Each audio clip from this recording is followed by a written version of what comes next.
hello friend मोर नाम नजरुल आलम चाइছে Nazrul MD technical চেনেলত so প্ৰিয় বন্ধুসকল আজি আপোনাক দেখুৱাম মই শিডিউল কাষ্ট সাৰ্টিফিকেট অনলাইনত কেনেকৈ আবেদন কৰিব পাৰিব মই ডিটেইলছ আপোনালোকৰ আগত স্টেপ বাই স্টেপ প্ৰসেস দেখুৱাই দিম অনলাইনৰ প্ৰসেসটো কেনেকুৱা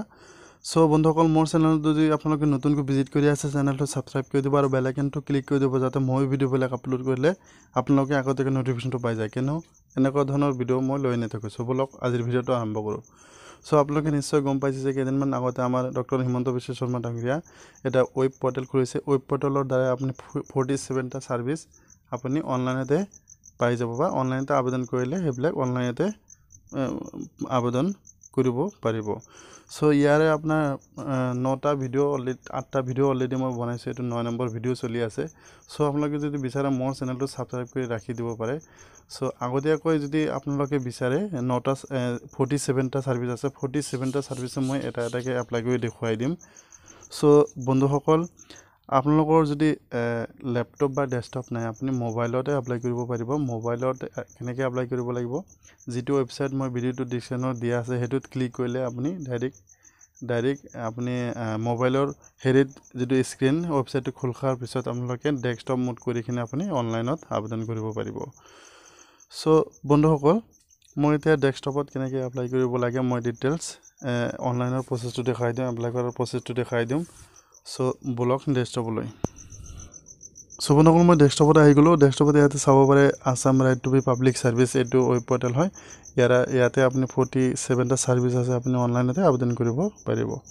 সো ইয়াতে ল্যাঙ্গুৱেজ চুজ কৰিব পাৰে আপুনি ল্যাঙ্গুৱেজ তিনটা ল্যাঙ্গুৱেজ আছে ইংলিশ অসমীয়া আৰু বাংলা সো বাংলা অসমীয়াত সিলেক্ট কৰিলে অসমীয়া আহি যাব বাংলাত সিলেক্ট কৰিলে বাংলা আহি যাব সো ইয়াতে কি কৰিব লগইন ৰেজিষ্টাৰত যাইকিনে আপুনি প্ৰথমতে আপুনি ৰেজিষ্টাৰ কৰিব লাগিব আপোনাৰ নাম ইমেইল আইডি আৰু মোবাইল নাম্বাৰ দি কিনে আপুনি ৰেজিষ্টাৰ কৰিব লাগিব সো ৰেজিষ্টাৰ কৰাৰ পিছত আপোনালোকে ইমেইল আইডি আৰু ইউজাৰ নামটো পাই যাব লগইন পাছৱৰ্ডটো পাই যাব ইয়াতে আপুনি ডোন্ট হ্যাভ একাউন্ট ৰেজিষ্টাৰ হিয়াৰ ইয়াতে ক্লিক কৰি দি কিনে আপুনি ৰেজিষ্টাৰ কৰিব লাগিব ফাৰ্ষ্টত সো মই অলৰেডি ৰেজিষ্টাৰ কৰিছো মোৰ ইউজাৰ নাম্বাৰ আৰু পাছৱৰ্ডটো আহিছে সো মই ইয়াতে সিম্পলি কি কৰিম মই মোৰ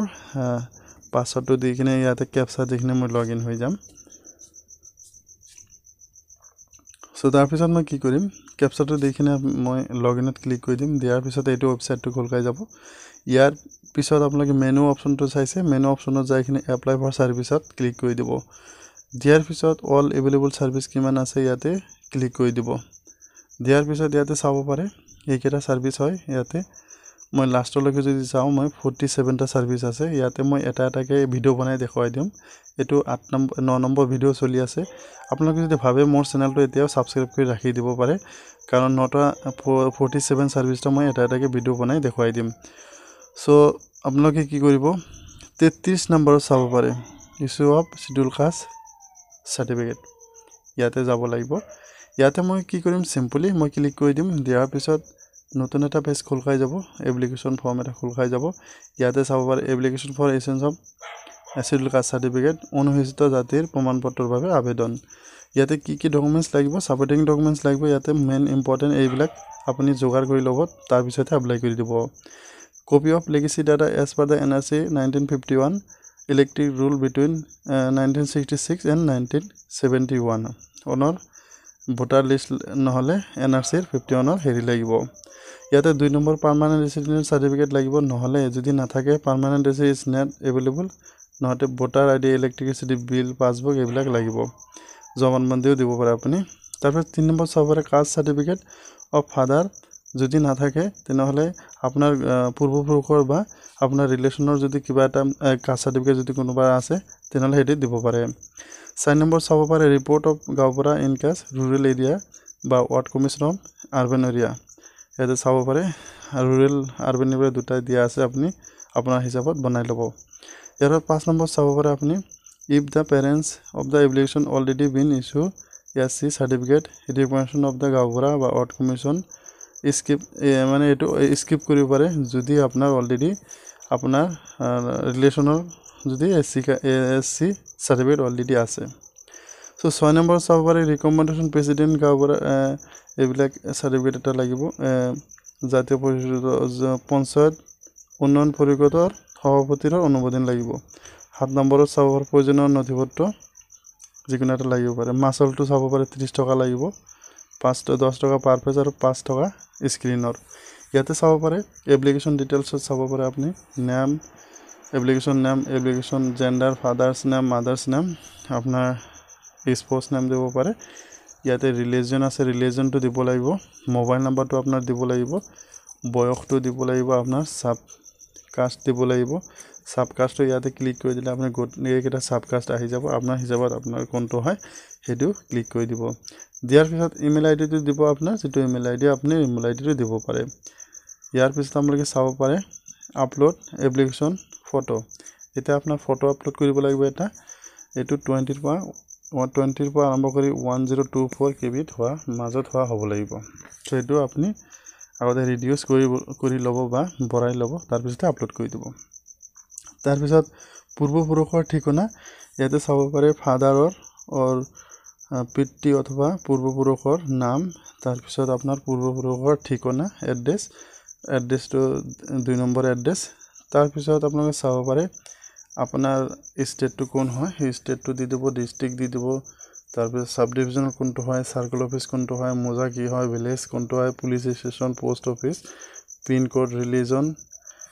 আৰু লাস্টৰ সব sub caste of as per the NRC 1951 cash essence of NRC 51 মতে পূৰ্বপুৰুষৰ উপজাতিৰ এটো ডকুমেন্টস লাগিব 1961 or 1967 or ইয়াতে চাব পাৰে পাৰ্মানেন্ট এড্ৰেছ হিচাপত আপোনালোকে পাৰ্মানেন্ট যেটো এড্ৰেছ হেতু ডিটেইলস দি দিব হাউস নাম্বাৰ ল্যান্ডমাৰ্ক স্টেট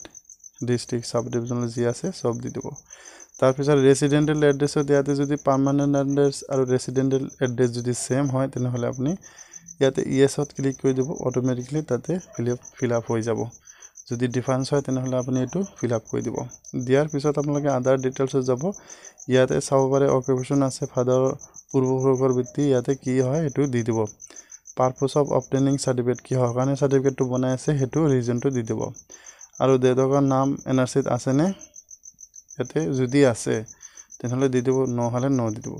তাৰ পিছত ক্যাপচাটো মাৰিখিনি ইয়াতে সাবমিটত সিম্পলি ক্লিক কৰি দিব লাগিব ইয়াতে ক্যাপচাটো মাৰি আছো মই সবলৈকে ভালকে সাবমিটত ক্লিক কৰি দিব সাবমিটত ক্লিক কৰি দিলে নেক্সট পেজত আপোনাৰ যেটো ডকুমেন্টছৰ পেজ হয় ডকুমেন্টছৰ পেজত লৈ যাব ডকুমেন্টছ কেটা যিকেটা ডকুমেন্টছ মই কলো 7টা ডকুমেন্টত ইয়াতে চাব পাৰে নেক্সটত ক্লিক কৰি দিলে এটো পেজটো খোলগাই যাব সো মই দেখাৱাৰ কাৰণে এটো মই জাস্ট দেখাৱাৰ কাৰণে আপোনালোকক এটো পেজ লৈ মই স্কিপ কৰি দেখুৱালো এটো বেলেগ এটা সাৰ্টিফিকেটৰ হেৰি হয় মই বনাইছিলো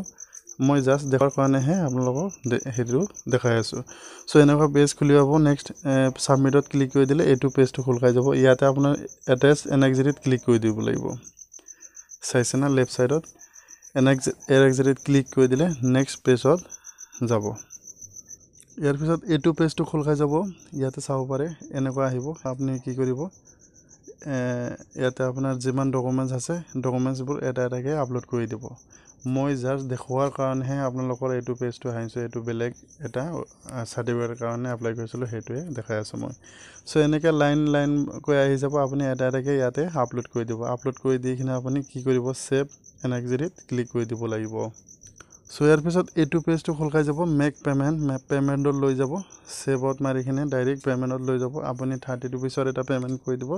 30 रुपीसৰ বেছি হ'ব পাৰে আপোনাৰ স্ক্যানিং চাৰ্জ তাৰ পিছত হেৰি চাৰ্জ আছে কিছুমান চাৰ্জ আছে তাতে আপুনি হেবিলাক টোটেলস দিব লাগিব সো আপুনি ইয়াতে মেক পেমেন্টত যাইকিনে পেমেন্টটো কৰি দিব অনলাইনত কৰি দিলে আপুনি ফাইনাল সাবমিশন কৰি দিব দিয়াৰ পিছত এটা একনলেজমেন্ট বা এপ্লিকেশন এডি পাই যাব হেতু এপ্লিকেশন আইডি ফিউচাৰৰ কাৰণে আপুনি প্ৰিন্ট কৰিবা হেৰি কৰি ৰাখি দিব পাৰে সো বন্ধুসকল এনেকৈ এপ্লাই কৰিব যদি কিবা ডাউট বা কিবা হেৰি থাকে মোৰ কমেন্টছত ভিডিওটোৰ কমেন্টছত জনাই দিব মই তাৰ এনসাৰ দি দিম সো বন্ধুসকল আজিৰ ভিডিওটো ইমানে আছিল থ্যাংক ইউ সো মাচ